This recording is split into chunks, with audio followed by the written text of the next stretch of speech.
XML और EDL कितना important है जब आप पोस्ट प्रोडक्शन करते हैं, वीडियो एडिटिंग करते हैं, मैंने ये बताया था।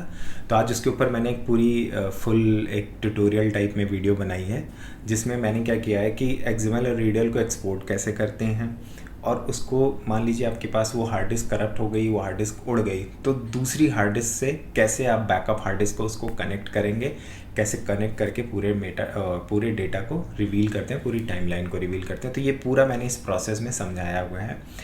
एक्सएमएल और एडीएल आज के समय के लिए वो एक तरीके से वरदान है या एक लाइफलाइन है। आप अगर उसको प्रॉपर अच्छे से यूज़ करते हैं, उसको आर्काइवल पर्पस से या सेफ्टी पर्पस से, ऑनगोइंग प्रोजेक्ट है, आप उसको डेली क्लाउड पे डाल रहे हैं, ड्राइव में नहीं, गूगल ड्राइव, आई क्लाउड, किसी भी क्लाउड में आप उसको सेव कर रहे हैं। जैसे आपने दिन में काम किया, शाम में आप उसको एक्सपोर्ट करके आपने उसको क्लाउड पे डाल दिया, तो नेक्स्ट डे आया, नेक्स्ट डे आपने दोबारा जितना पूरा काम किया और उसको आपने डाल। ये ज़्यादातर अप्लाई होता है लॉन्ग फॉर्मेट के लिए, या आप कोई ऐसा एडिट जो 4 दिन, 5 दिन, 10 दिन चल रहा है, तो वहाँ पे ये बहुत मैटर करता है इस चीज़ का। कई बार ऐसा होता है कि जैसे हम काम करते हैं किसी भी डिजिटल मीडिया में ना, किसी ड्राइव का कोई भरोसा नहीं है। सपोज सर्वर ही उड़ गया, सपोज आपकी हार्ड डिस्क उड़ गई, कुछ भी हो गया, तो आपके पास बैकअप के लिए एक आपके पास वो पूरी टाइमलाइन जो आपने काम किया उसका एक्सएमएल पड़ा हुआ है, तो आप सेफ हैं, क्योंकि आपका ऑलरेडी बैकअप तो होगा कहीं ना कहीं, रॉ डेटा का होगा, कन्वर्ट फाइल का होगा, नहीं होगा रॉ डेटा तो होगा, कम से कम उसको आप कन्वर्ट करके फिर से कनेक्ट कर लेंगे। अब मान लीजिए उसमें कोई आपने एसेट्स लगाया था कि लोगो था, ये था, ग्राफिक्स था, म्यूजिक था, तो आप दोबारा मंगा लीजिए। मान लीजिए ऑनलाइन डाउनलोड किया तो ऑनलाइन डाउनलोड कर लीजिए, दोबारा डाउनलोड कर लीजिए। तो क्या रहेगा, एक्सएमएल होने से ना बहुत इजी होता है, फाइल की नेमिंग दिख जाती है, आप सर्च कर सकते हो कहाँ पे है, किस तरीके से है। तो ये इस वीडियो में मैं अभी ट्यूटोरियल में पूरा यही प्रोसेस बताया है मैंने, थोड़ा सिंपल वे में है, आप उसको 2-3 बार प्रैक्टिस करेंगे तो आप कर लेंगे इसको।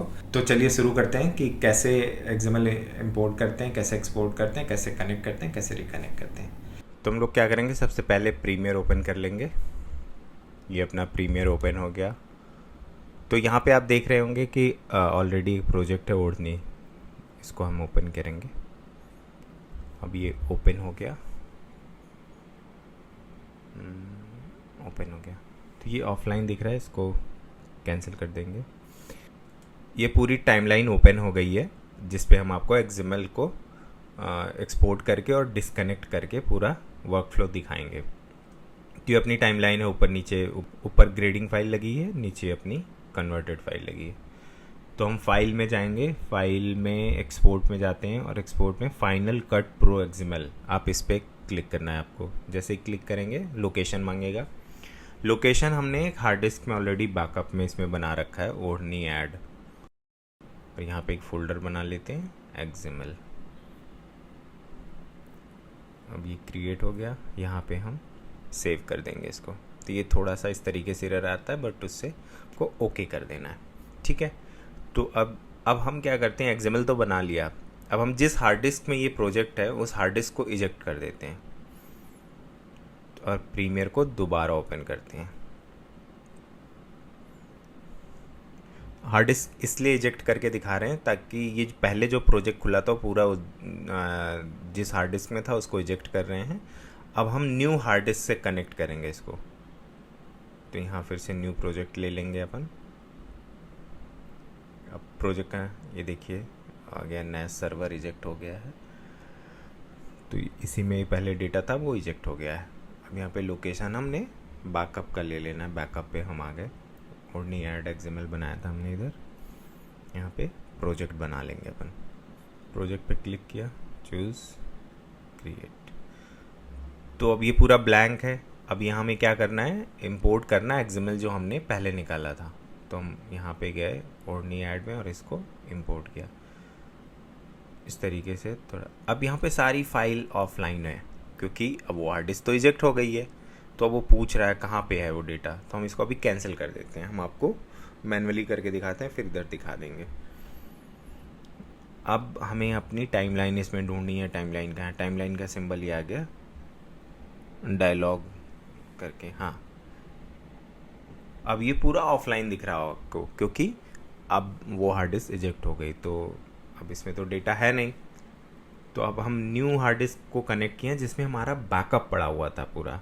तो अब उससे एक्सएमएल होने से कैसे हम सेफ़ हैं ये मैं दिखाता हूँ। अब आप देखिए यहाँ पे लिंक करेंगे अपन मीडिया को, ये ऑप्शन आया।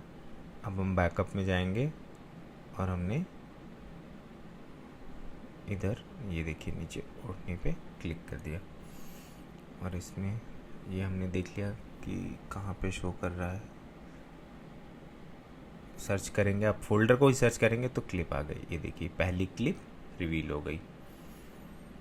अब इस तरीके से आप दूसरी क्लिप को रिवील कर सकते हैं। देखिए दो प्रोसेस है, एक तो ऐसे मैनुअली जैसे अभी कर रहे हैं इस तरीके से रिवील कर सकते हैं, और एक जब आप ओपन करते हैं उस समय भी आप उसको लिंक करेंगे तो वो ले लेगा ऑटोमेटिकली। अब हम आपको एक साथ करके दिखाते हैं, सेम वही प्रोसेस। देखिए सेलेक्ट कर लिया सारा और लिंक मीडिया पे क्लिक करेंगे। अब यहाँ पे वही सेम ओपनिंग के टाइम में जैसा आया था वैसे दिख गया आपको। अब यहाँ पे फिर से अपन उस फोल्डर को सेलेक्ट करेंगे, ओढ़नी ऐड, सर्च। ये सारी फाइल कनेक्ट हो गई क्योंकि ये हमारे पास बैकअप में रखी हुई थी फाइल। तो कभी भी आप काम करिए, कोई भी प्रोजेक्ट पे काम करिए, हमेशा डबल ट्रिपल हार्ड डिस्क का बैकअप बना के रखिए। कभी भी कुछ भी हो सकता है और एक्सएमएल आपको बचाता है। नीचे हमारी जो प्रॉक्सी फाइल पे अपन ने काम कर रखा था बिफोर ग्रेड, तो वो सारी फाइलें हैं, वो भी सेम वही प्रोसेस है। आप फोल्डर में जाके आप इसको सेलेक्ट कर सकते हैं और लिंक कर सकते हैं, तो सारी फाइलें लिंक हो जाएंगी। आप मैनुअली भी कर सकते हैं और ऐसे सेलेक्ट करके लिंक मीडिया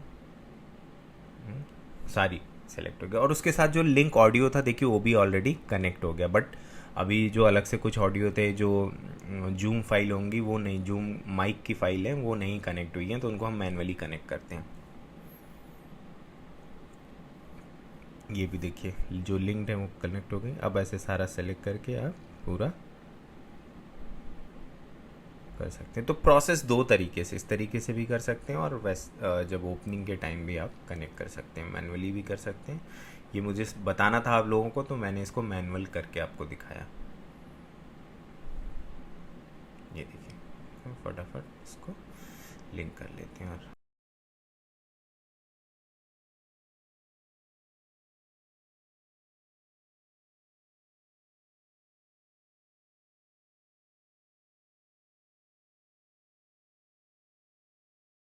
हमारा म्यूज़िक कहाँ रखा है, फोल्डर में गए, कनेक्ट। अब यहाँ पे हमारी ऑलमोस्ट सारी फाइलें कनेक्ट हो गई हैं। ये ऊपर हमने कुछ उनका लोगो लगा रखा था, लोगो नहीं कनेक्ट हुआ है तो लोगो भी कनेक्ट हो गया। ये अपना एंडिंग फ्रेम है, एंडिंग फ्रेम भी ग्राफिक्स है, तो उसको हमने फोल्डर में सर्च किया, कनेक्ट किया। अभी देखिए पूरा का पूरा प्रोजेक्ट आपके सामने रिवील हो गया, पूरा प्रोजेक्ट ओपन हो गया। तो इस तरीके से आपका एक्सएमएल जो है वो लाइफ सेविंग होता है। सेम जहाँ से आपने एक्सएमएल निकाला वहाँ फाइल में जाएंगे, एक्सपोर्ट में जाएंगे तो आपको देखिए ईडीएल का भी ऑप्शन आ रहा है। तो प्रीमियर में हम क्या करते हैं, फाइनल कट प्रो एक्सएमएल इसको चूज़ करते हैं। लाइक एविड में काम कर रहे हैं तो आपको ईडीएल सेलेक्ट करना पड़ेगा, या अदर ईडीएस में भी आई थिंक ईडीएल होता है, उसका मेरे को नहीं आइडिया है, बट ईडीएस में और एफसीपी में आप एक्सएमएल सेलेक्ट कर सकते हैं और दाविंची में भी एक्सएमएल आप निकाल सकते हैं। तो एक्सएमएल हमारे लिए लाइफ सेविंग होता है और हमेशा डेटा का ना डबल बैकअप बना के रखेंगे तो आपको ये बहुत सारे फ़ायदे होंगे कि सारा प्रोजेक्ट रिवील हो गया। तो कभी कभी कैसा होता है कि मान लीजिए आप अभी हमने सारा डेटा बैकअप बना लिया, मान लीजिए कुछ ऑनलाइन फाइल डाउनलोड कर रहे थे तो वो सेम टाइम पे बैकअप तो नहीं बना बट उस फोल्डर में था, तो उसमें कुछ नहीं करना, यहाँ पे ऑफलाइन का नाम आ जाएगा आपको और आप वहाँ पे इंटरनेट पे जाके सर्च मारेंगे और उसको दोबारा डाउनलोड करके आप कनेक्ट कर देंगे, सिंपल। तो आपका पूरा प्रोजेक्ट रिवील हो जाएगा और फिर से आप उसको काम कर सकते हैं। तो ये था पूरा प्रोसेस एक्सएमएल का और ईडीएल का। मैंने ये एक्सएमएल में करके दिखाया है, जिस सॉफ्टवेयर में ईडीएल आई थिंक जिसमें सपोर्ट एविड में ईडीएल एक्सपोर्ट होता है, और जो भी सॉफ्टवेयर आप लोग यूज करते होंगे एक्सपोर्ट में आपको दिख जाएगा कि एक्सएमएल दिख रहा है, ईडीएल दिख रहा है, तो दोनों का काम सेम होता है। तो आप एक्सएमएल और ईडीएल दोनों एक्सपोर्ट कर सकते हैं। ये पूरा प्रोसेस था, आई होप आपको समझ में आ गया होगा। आप कमेंट करके बता सकते हैं अगर कुछ कन्फ्यूजन है तो और मैं क्लियरिटी के साथ आपको एक्सप्लेन कर दूंगा कि कैसे कैसे इसको प्रोसेस करेंगे। इसके लिए मैं ये कहूँगा कि आप 2-3 बार प्रैक्टिस करेंगे तो ये चीज़ें हो जाएंगी। Thank you.